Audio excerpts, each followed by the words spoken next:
Sauveur nous est donné.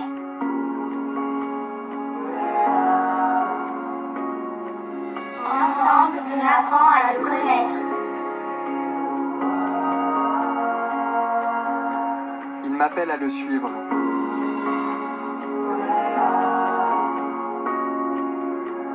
Il fait partie de notre famille.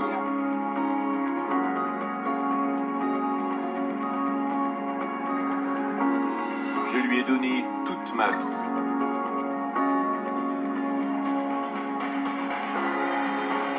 C'est mon ami.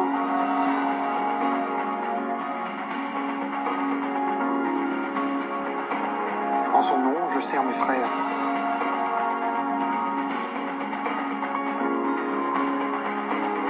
Je donne, car je veux que tous connaissent le Seigneur.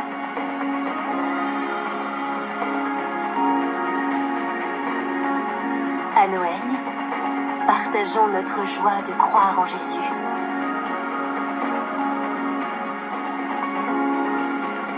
Donnons à l'Église les moyens d'annoncer la bonne nouvelle.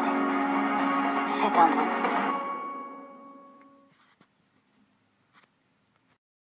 Chers amis internautes, je vous salue bien et je vous exprime toute ma joie de vous retrouver sur le net. Cette joie dont il est question dans la fête de Noël que les chrétiens célèbrent chaque année. Alors on pourrait s'interroger, mais pourquoi les chrétiens fêtent-ils Noël chaque année? Est-ce simplement le fait de fêter un anniversaire?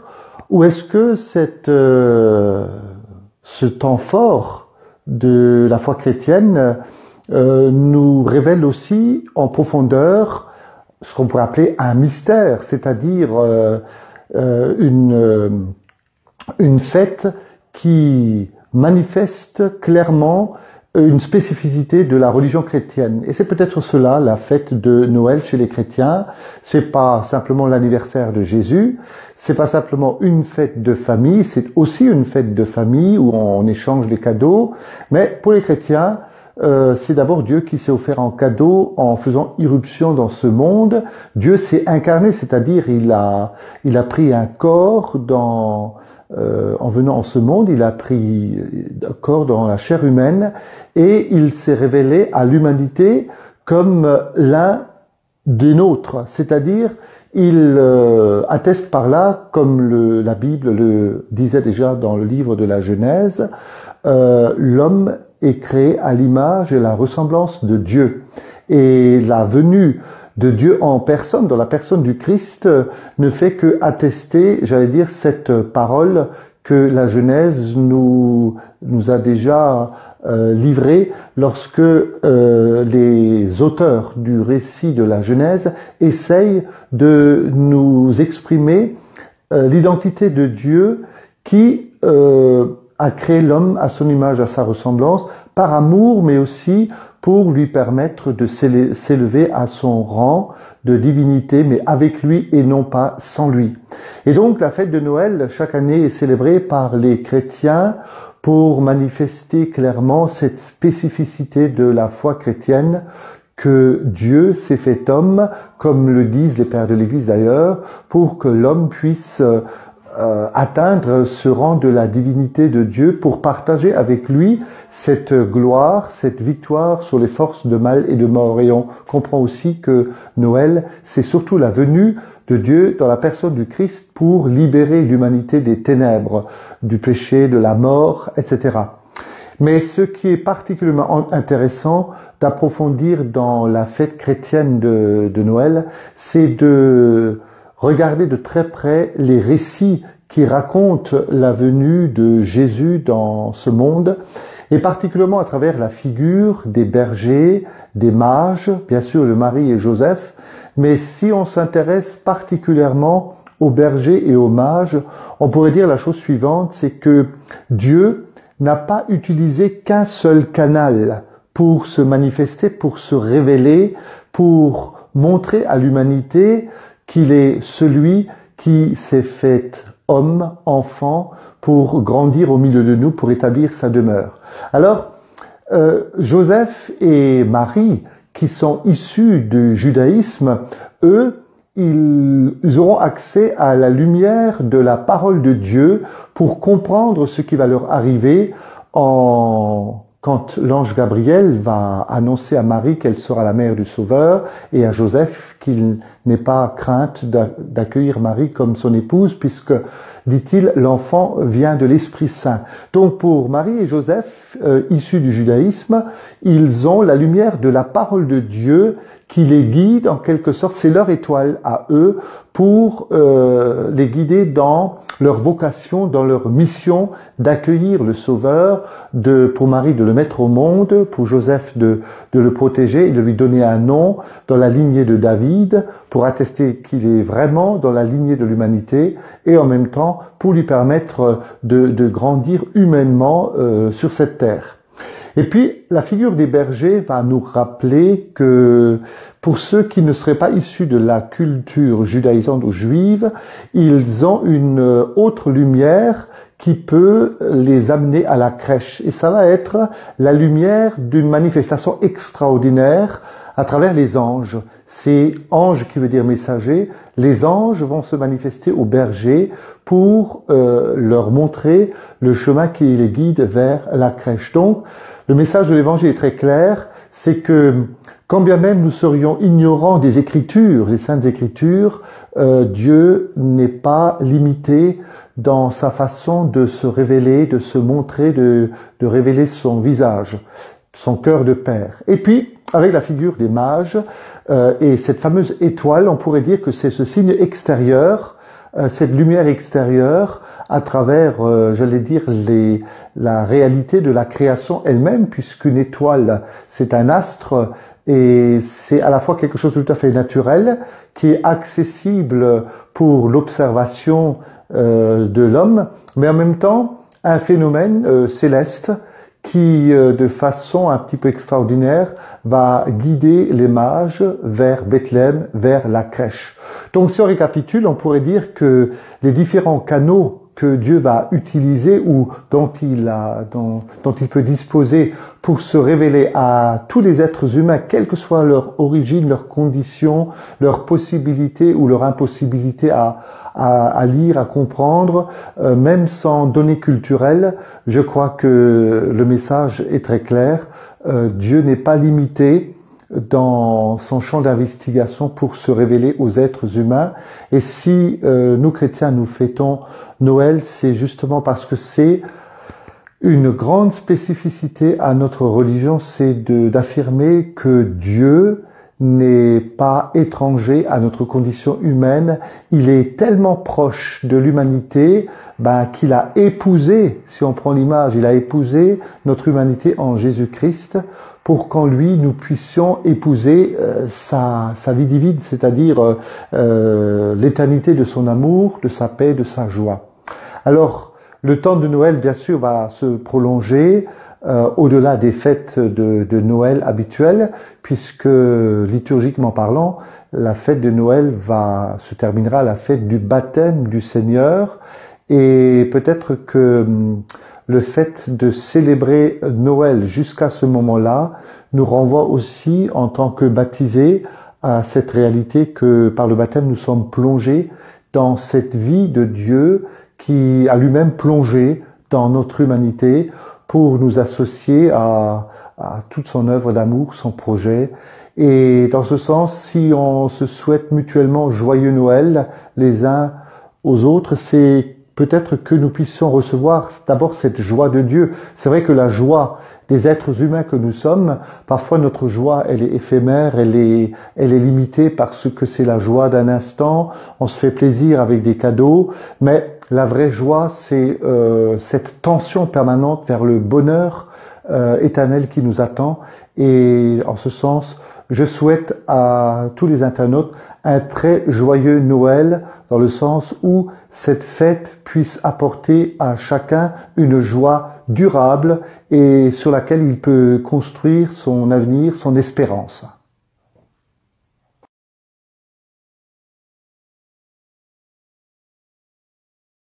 Ce que nous attendons est vraiment riche de foi et de sainte ardeur pour la cause de Dieu.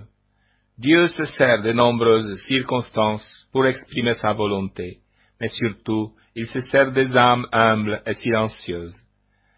Puisque nous allons entendre faire beaucoup de bien à une humanité si tourmentée et vivant loin de Dieu. Sainte Marie, Mère de Dieu et notre Mère, priez pour nous. Bienheureuses les âmes qui se trouveront en état de grâce quand elles paraîtront devant les juges. Pour elles s'ouvriront les portes du paradis. Le paradis semble bien loin de nous, mais il ne l'est pas tellement. Chaque fois que nous prions, le ciel s'ouvre. Nos parents, nos amis, ceux qui nous ont aimés sur la terre participent à notre vie et à notre prière avec une joie infinie. À ce moment-là, le ciel s'unit à la terre. Nous sommes en communion avec les âmes de l'au-delà. C'est l'Esprit Saint qui agit, c'est lui qui transforme ces instruments inaptes et en fait des prophètes et des pionniers de la foi. Jadis, dans l'Ancien Testament, l'Esprit Saint a parlé par les prophètes, et maintenant encore, il parle sans cesse. Réveillez-vous, car le Fils des ténèbres est plus rusé que nous, et si nous ne faisons pas tout ce qui est en nos possibilités, et dépend de nous pour connaître et répandre la vérité, le malin diffusera toujours plus l'erreur au détriment des âmes. Lors de sa venue parmi nous, Jésus nous a apporté toute la vérité, mais il ne nous veut pas inactifs face à cette vérité et désire que nous l'approfondissions et la comprenions de mieux en mieux. C'est à nous qu'il appartient de la découvrir sous tous ses aspects et dans l'éclat de toutes ses facettes. D'ailleurs, nous ne sommes pas seuls dans ce travail. Nous avons le magistère de l'Église, et Jésus nous a promis un collaborateur. Le consolateur, l'Esprit, vous enseignera toutes choses et vous rappellera tout ce que je vous ai dit. Quand le consolateur, l'Esprit de vérité, sera venu, il vous guidera dans toute la vérité. De même, Jésus a confié à l'Église tout son trésor de grâce, mais il se réserve certaines voies pour nous le faire parvenir en temps opportun, selon les besoins du moment. Ces voies peuvent être des vérités plus approfondies et érigées en dogmes, de nouvelles dévotions, le cheminement spirituel et l'exemple des saints, les écrits des docteurs de l'Église et ceux rédigés sous l'inspiration de Dieu par des âmes privilégiées, ou encore les miracles ou les apparitions de Notre-Dame et de notre Seigneur lui-même. En pareil cas, il ne s'agit pas de révélation, mais d'un surcroît de lumière en vue d'un approfondissement de la vérité déjà reçue.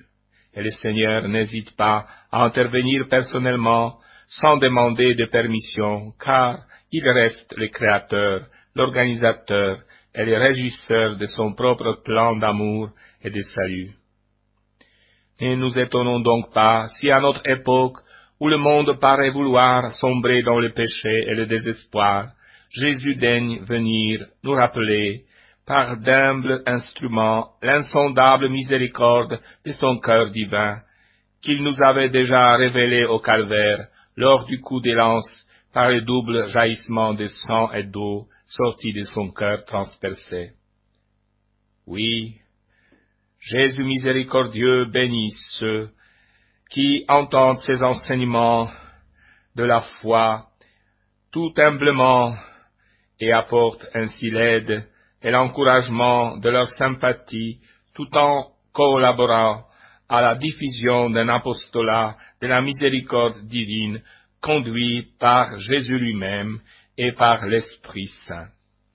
Jésus miséricordieux, nous croyons en toi et nous avons confiance en toi. Viens en aide à notre incapacité et à notre faiblesse. Fais que nous puissions te faire connaître et aimer de tous les hommes, et que, confiant dans l'immensité de ton amour, nous puissions combattre le mal qui est en nous et dans le monde, pour ta gloire et pour notre salut. Amen. Jésus nous dit, ma parole est lumière divine, elle est force, elle est grâce. Moi-même, je suis la parole éternelle du Père. Qui m'écoute ne périra jamais. Ma parole est douce et suave. Elle pénètre dans l'intime du cœur. Elle instruit, elle apaise. Elle élève et embellit. Elle dissipe les erreurs et les obscurités. Elle apporte les réconforts et la douceur. Bienheureux ceux qui tirent profit de la parole divine et la mettent en pratique. L'amour miséricordieux, l'image de Jésus miséricordieux, Sœur Faustine et sa mission. Le 25 août 1905, en Pologne, naissait dans le district de Świnica Hélène Kowalska. Le 1er août 1924, elle entre dans la congrégation de Notre-Dame de la Miséricorde à Varsovie, où le 30 avril 1926, elle reçoit l'habit religieux avec le nom de Sœur Faustine. Et le 22 février 1931, au couvent de Płock, Jésus lui apparaît, mais laissons-la raconter. Le soir, dans ma cellule, j'ai vu le Seigneur Jésus. En silence, je contemplais le Seigneur. Mon âme était remplie de crainte, mais aussi d'une grande joie. Au bout d'un moment, le Seigneur Jésus me dit, « Peins une image pareille à ce modèle et signe, Jésus, j'ai confiance en toi. Je désire que cette image soit vénérée, tout d'abord dans votre chapelle, puis dans le monde entier. Je promets à ceux qui la vénéreront qu'ils ne périront pas. Je leur promets, dès ce monde, la victoire sur l'ennemi, mais surtout à l'heure de la mort. Je les défendrai moi-même comme ma gloire. » Cette image en pied, peinte à Wilno en 1934, selon les indications de Sœur Faustine, fut exposée pour la première fois au sanctuaire de Notre-Dame d'Ostrabrama à Wilno, invoquée sous les vocables de Mère des Miséricordes, le dimanche de Quasimodo 1935. Jésus l'avait demandé. Je veux que le premier dimanche après Pâques, cette icône soit exposée publiquement. Ce dimanche est la fête de la miséricorde divine. Un mot frappe dans cette demande, c'est le terme d'icône. Que signifie-t-il? L'icône est un tableau religieux représentant le Christ, la Vierge ou les saints. Le peintre de l'icône est un croyant et son art naît de la contemplation, car son tableau veut représenter le monde invisible de la gloire de Dieu. Le peintre est un mystique qui fixe sur la toile l'expérience personnelle de sa rencontre avec Dieu. Les traditions fort anciennes rapportent que certains artistes ont reçu des visions sensibles et les ont captées sur la toile. Telle serait l'origine des icônes archérotypes, c'est-à-dire non faites de main d'homme. Mais elles doivent encore recevoir la bénédiction de l'Église pour être vraiment signe d'une présence invisible et véhicule des grâces en élevant notre pensée par l'intermédiaire de la vision sensible vers l'invisible majesté divine. Écrit Saint Jean Damascène. L'image peinte sur les indications de Sœur Faustine est de cette classe. Quiconque la vénère ne périra pas, dit le Seigneur. Le vendredi 13 novembre 1936, Jésus inspire à Sœur Faustine le chapelet de la miséricorde, spécialement efficace en faveur des agonisants.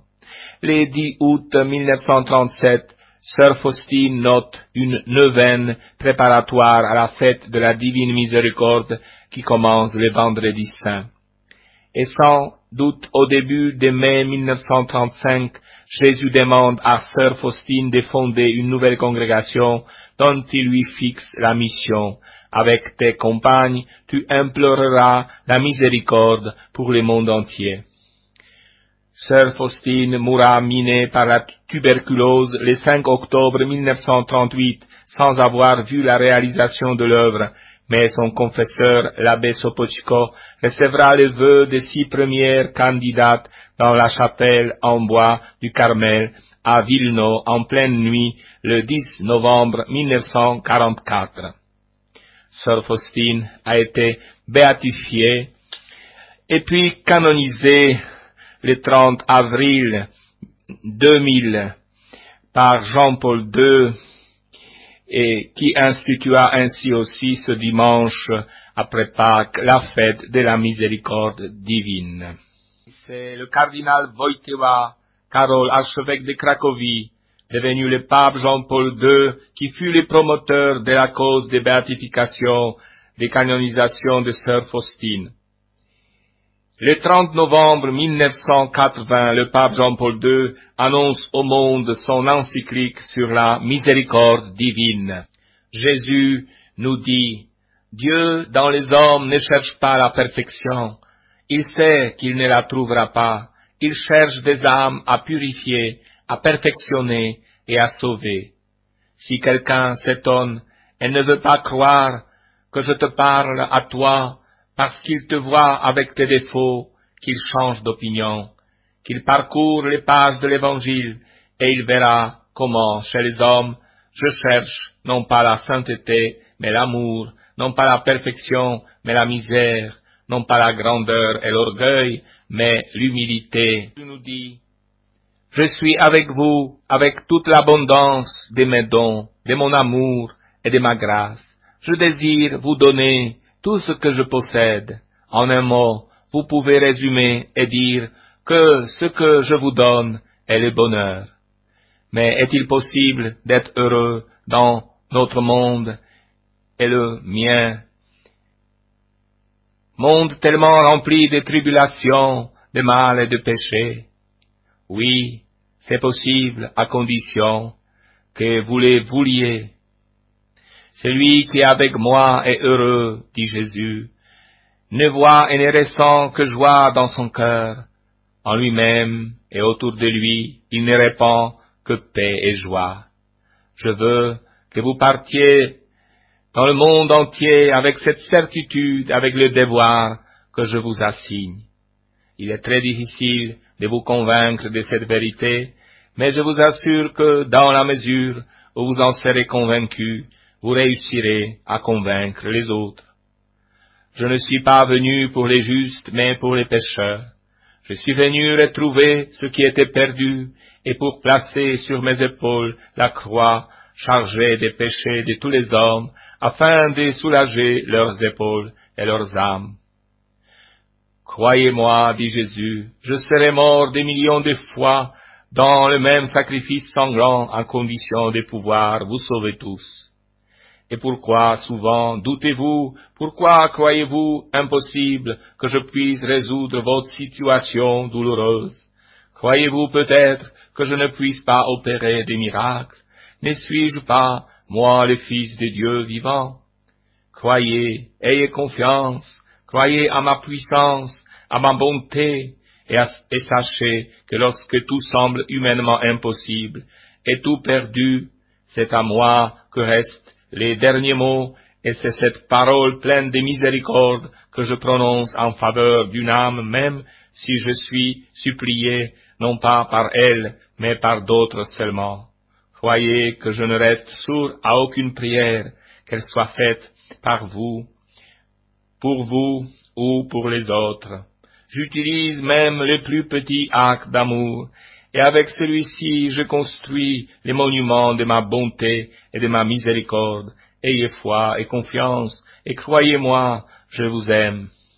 Vous êtes mes enfants, vous êtes ma conquête, le motif de ma passion, et comment pourrais-je négliger, ne fût-ce qu'un seul d'entre vous, alors que j'aime chacun comme s'il était unique au monde. Mes enfants, je vous prends dans mes bras, et je vous serre sur mon cœur. Et sachez que si je ne laisse pas les épreuves vous manquer, c'est parce qu'en elles se fortifie votre foi, et qu'augmente la grâce qui est en vous. Et lorsque je vous vois dans la souffrance, c'est moi que je vois en vous, ainsi que ma sainte maman, ma collaboratrice est votre corédemptrice. N'oubliez pas que la souffrance vous sanctifie et vous rend grand aux yeux de Dieu, si elle est supportée dans la grâce de Dieu au point de vous faire atteindre ma stature spirituelle. Ce que je vous ai dit vous semble difficile, mais je laisse à ma maman le soin de vous l'expliquer et chacun le comprendra très bien dans son cœur. Aujourd'hui est un jour de miséricorde et de pitié. Vous recevrez de nombreuses grâces spirituelles et matérielles, mais la plus belle est celle-ci. Que soit effacée en vous la peine de vos péchés et que vous ayez une augmentation des grâces. Je vous accorderai cette grâce chaque fois que vous viendrez prier à l'église devant les tabernacles. Priez toujours pour tout le monde en oubliant vos peines personnelles, car le moment est grave et la collectivité doit être soutenue par vous, âme choisie, qui donnez à la prière toute la valeur qu'elle mérite. Ma parole est vie, dit Jésus, mais comme la nourriture naturelle ne profite guère au corps si tu la prends sans appétit, de même, cet aliment spirituel, qui est la parole de Dieu, n'apporte aucun avantage à l'esprit qui ne la désire pas et ne l'assimile pas. Ma parole est lumière, dit Jésus. Elle met en fuite les ténèbres. Quand le soleil se lève, la nuit disparaît. Il s'avance et s'impose par la force de sa splendeur. De même, ma parole s'impose à l'erreur et la met en fuite. Lumière de l'âme, elle l'enveloppe, et c'est ma parole qui conduit tout. Je suis Jésus des miséricordes. Aime-moi et fais-moi aimer. Jésus, en quoi puis-je te servir? Aime-moi et fais-moi aimer. Une âme fervente et remplie d'amour, voilà ce qui console mon cœur. L'amour efface les péchés, même mortels, bien que l'obligation de se confesser demeure. Une âme qui aime me console de 1000 autres qui ne m'aiment pas. Aime-moi par les œuvres, par le travail que tu accomplis. Moi aussi j'ai travaillé aux côtés de Joseph et j'ai sué. Le travail purifie, éloigne les démons. L'oisif est rebutant pour lui-même et pour le prochain. Il ne gagne rien pour le ciel et il donne l'occasion à l'ennemi, aux aguets, de corrompre son âme. Oui, il faut que nous sachions tous. Dieu a réparti le grand travail de la création en 6 jours ou époques, et ce n'est qu'au 7e jour qu'il se reposa. Nous aussi, aimons et sanctifions notre travail, qu'il soit manuel ou intellectuel. La nuit, nous reposerons, nous, plus sereins et plus tranquilles. Accompagnons le travail manuel des pensées célestes, et faisons précéder le travail intellectuel d'une offrande qui l'oriente et le sanctifie.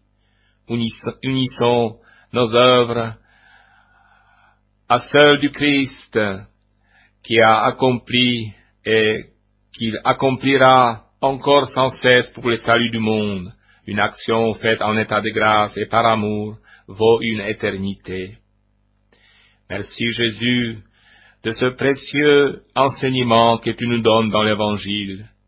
Je te promets de faire tout mon possible pour ne pas gaspiller de temps, ne serait-ce qu'une minute, mais je t'en prie, donne-moi ton Esprit Saint pour le faire, pour le réaliser.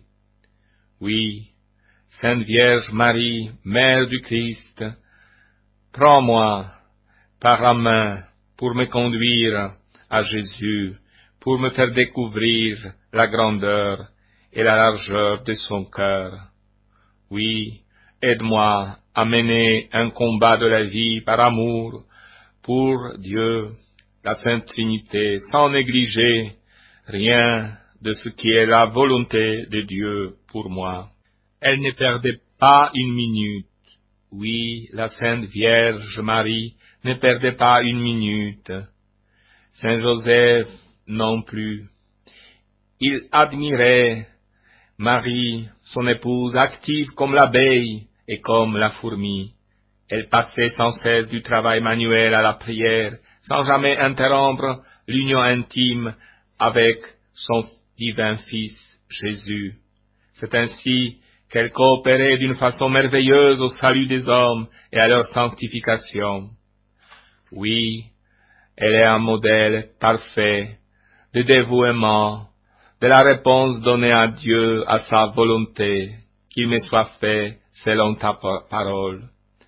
C'est pourquoi nous participons aux fruits de sa vie, si sacrifiée, si remplie d'amour pour Dieu. Maintenant, elle est au ciel, avec Jésus, et elle intercède auprès de Dieu en notre faveur. Prions-la chaque jour. Pour son intercession, nous aurons son aide. Oui, nous bénéficierons d'une particulière prédilection étant donnée à elle, comme l'était Jean-Paul II, totus tuus, tout à toi Marie, tout à toi Seigneur. Oui, Marie, elle est grande, et la puissance des saints du ciel, surtout celle des saints qui sacrifièrent toute leur vie par amour pour Jésus et pour leur prochain, leur vie est grande. Grande est la vie de Jean-Paul II, totalement donnée à la cause de Dieu. Jésus nous redit cela, ma parole est lumière divine, elle est force, elle est grâce. Moi-même, je suis la parole éternelle du Père. Qui m'écoute ne périra jamais. Ma parole est douce et suave, elle pénètre dans l'intime du cœur, elle instruit, elle apaise, elle élève et embellit, elle dissipe les erreurs et l'obscurité, elle apporte le réconfort et la douceur. Bienheureux ceux qui tirent profit de la parole divine et la mettent en pratique. Parfois, elle se communique directement, elle pénètre dans le cœur comme une flèche lumineuse. Parfois, elle se communique par l'intermédiaire de mes ministres, à qui j'ai confié la charge de la répandre, mais c'est toujours moi qui parle, même si je me revêts de la nature du prêtre. Parfois encore, je me sers de simples instruments, très souvent inaptes et incapables, que je rends sages de la sagesse de Dieu, et je les autorise à parler ou à écrire, tandis que moi-même je parle ou dicte en eux. Toi maintenant, tu es du nombre de ceux-ci, et j'en ai choisi beaucoup pour parler au cœur de mes enfants, afin que le monde se convertisse enfin. Ah, génération perverse, quand voudras-tu croire que c'est la seule bonté infinie de Dieu qui accomplit de tels miracles pour communiquer avec toi?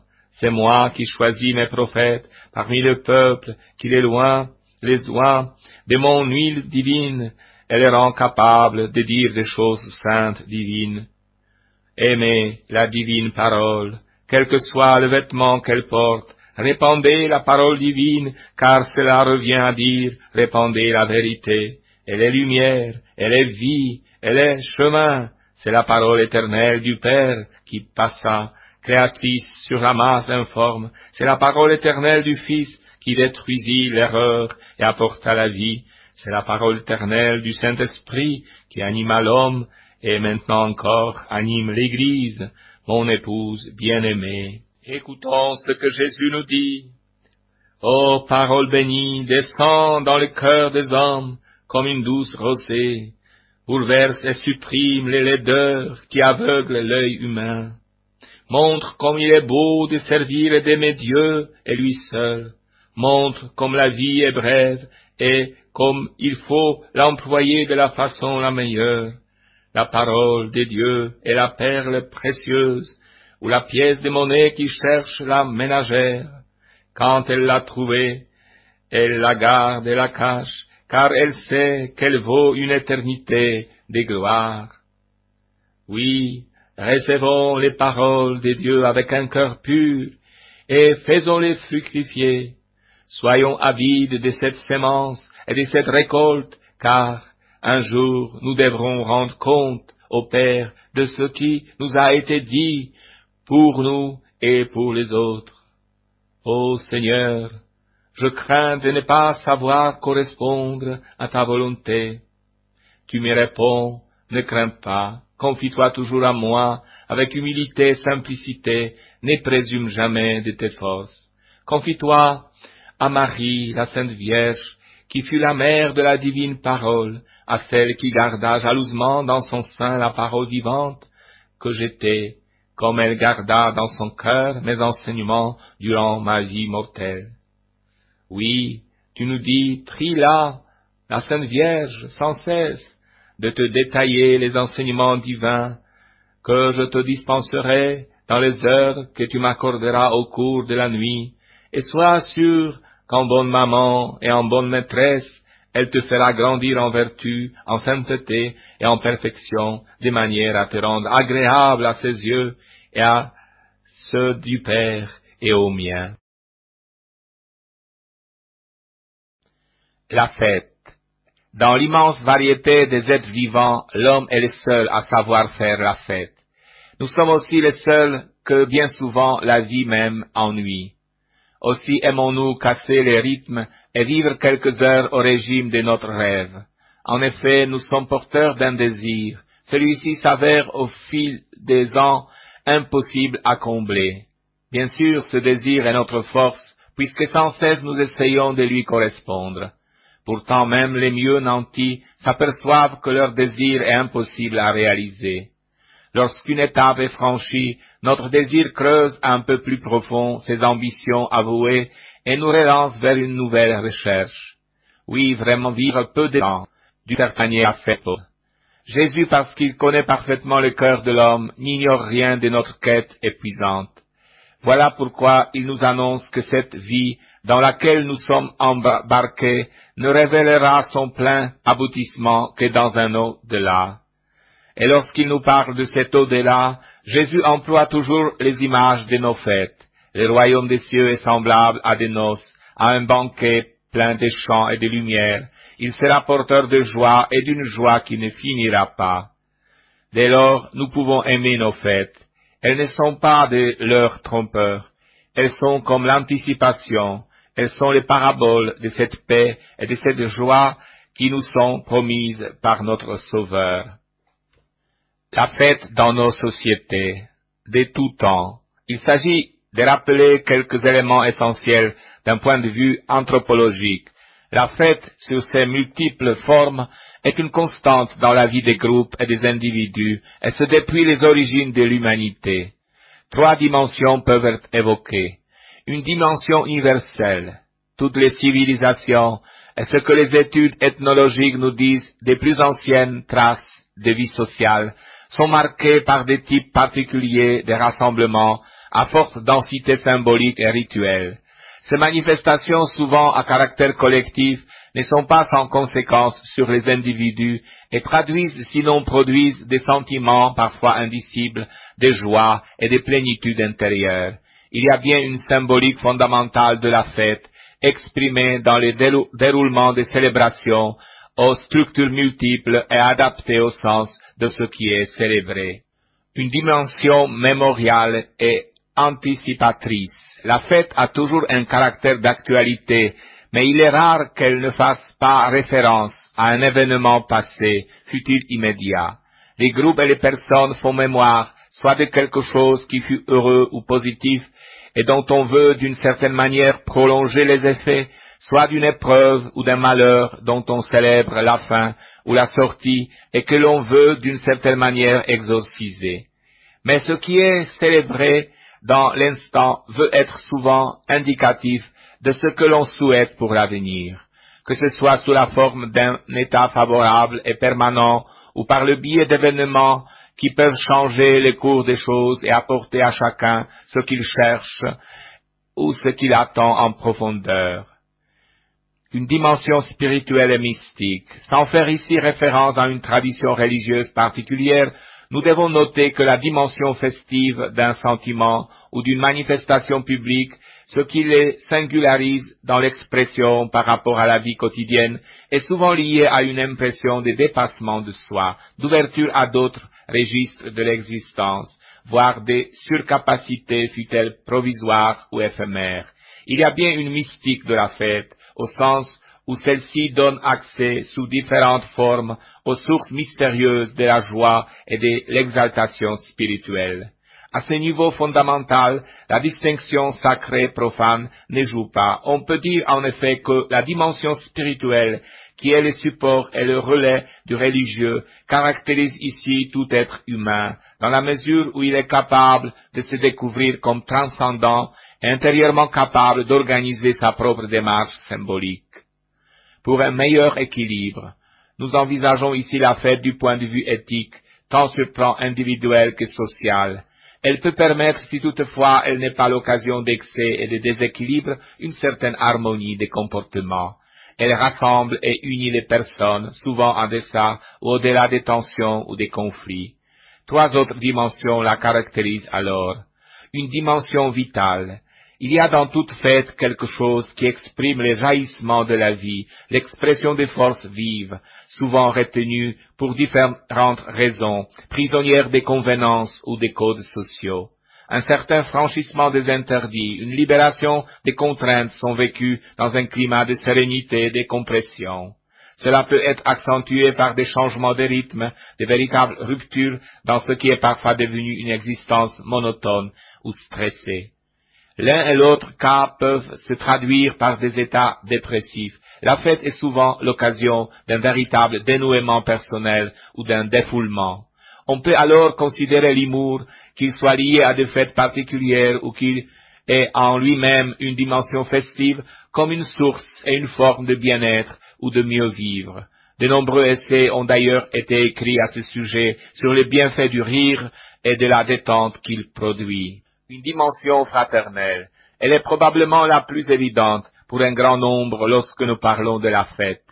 Surtout parce que les rassemblements organisés dans ce cadre ont presque toujours un caractère amical. Des fêtes familiales, probablement les plus nombreuses, elles sont souvent répétitives aux autres manifestations qui jalonnent la vie de nos sociétés. C'est l'expression des liens scellés, d'attention et d'ouverture aux autres. Plus que de simple philanthropie, il s'agit bien ici de solidarité fraternelle ou amicale. Il y a une véritable joie du partage. Si l'on évoque l'altérité en langue de plus philosophique, c'est-à-dire la capacité à reconnaître l'autre dans toutes ses dimensions, la tradition humaniste appuyée sur les valeurs judéo-chrétiennes parle alors d'amour et valorise tous les signes et les rites qui traduisent le bonheur et la joie de ce temps de rencontres et d'échanges.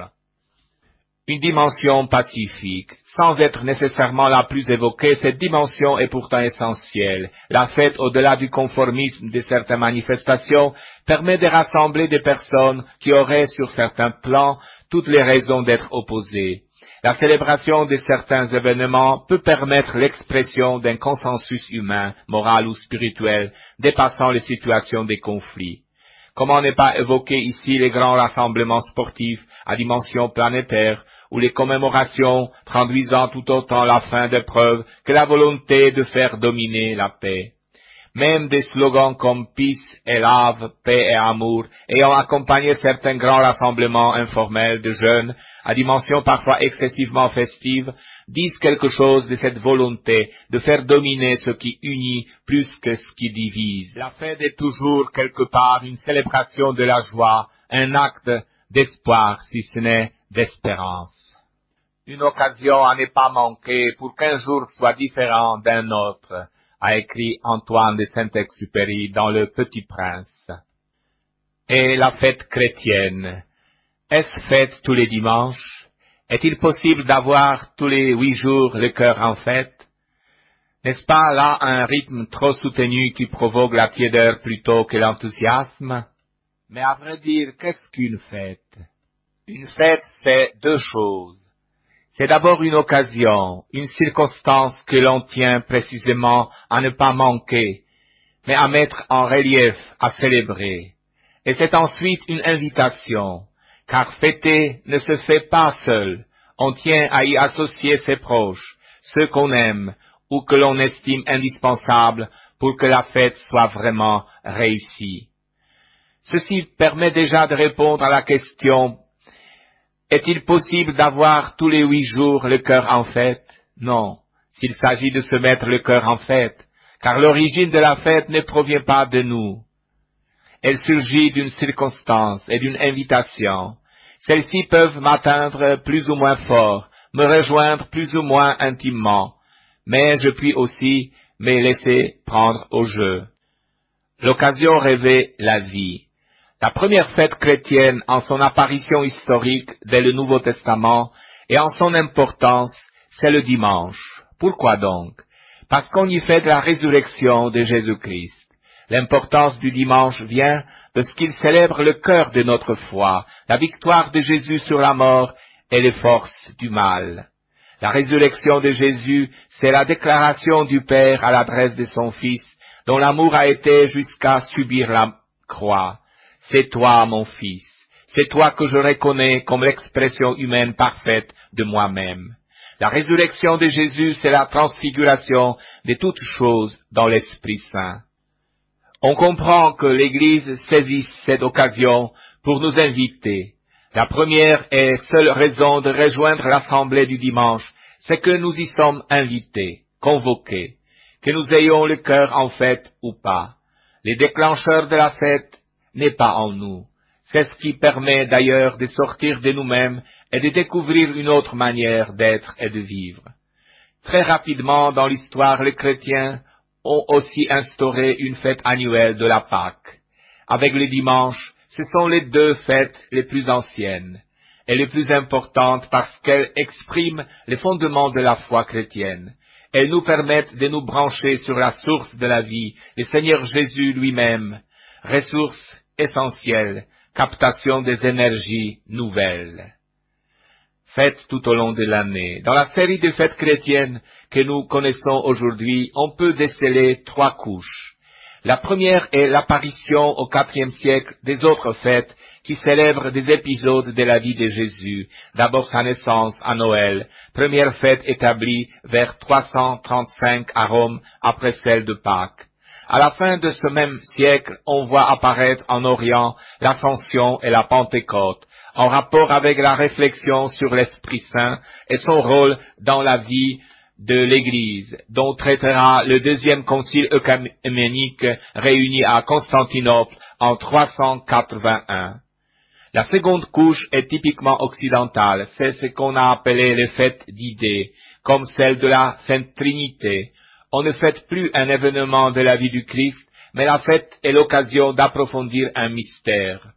On connaît aussi le dimanche, après la Trinité, la fête du corps et du sang du Seigneur, sorte de parallèle du jeudi saint et celle de l'exaltation de la croix, 14 septembre, doublée du vendredi saint.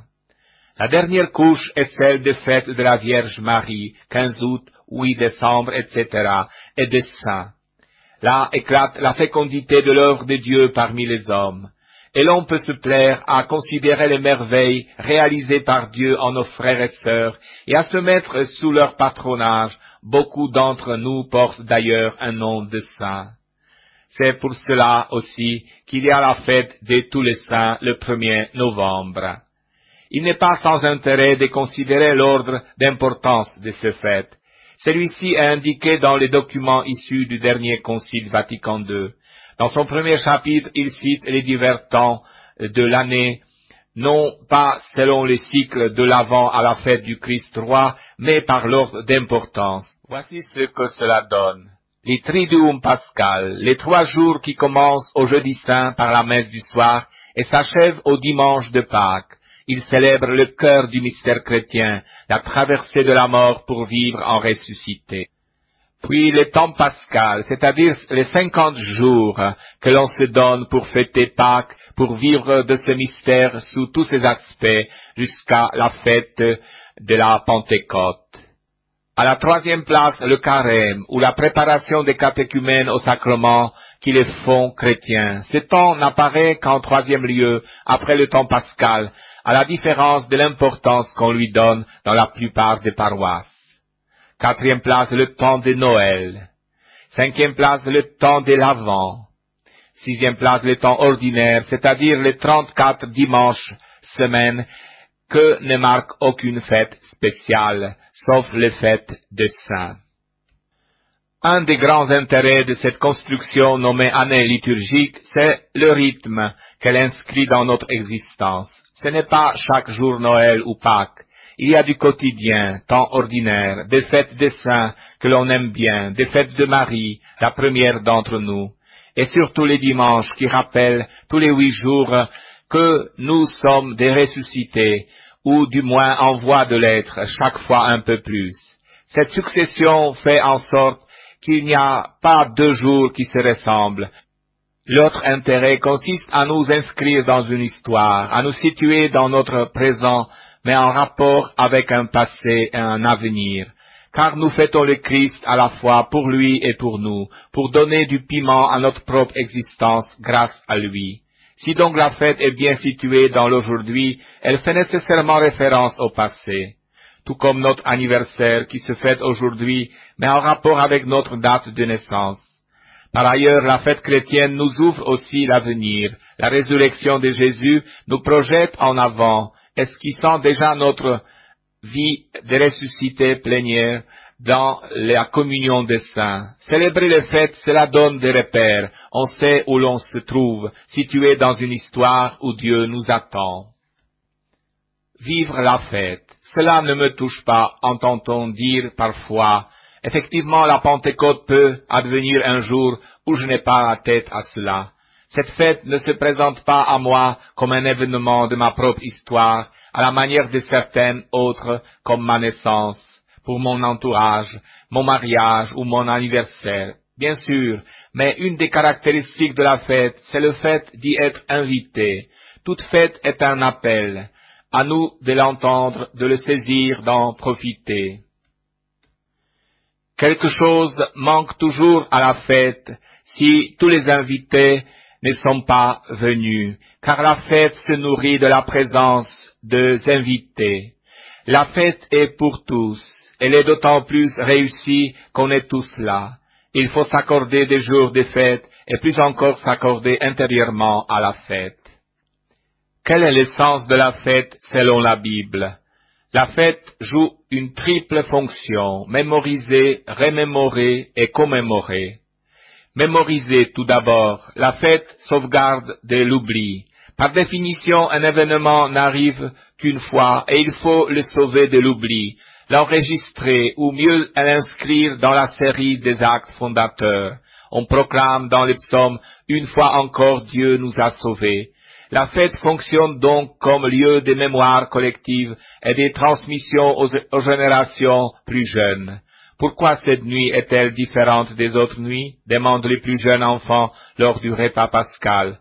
Empreinte d'humour, de bonne humeur ou de rire et de larmes, la fête retient et transmet la signification d'un événement passé. Remémorer. Mais à force de stocker des données, on risque de saturer sa mémoire.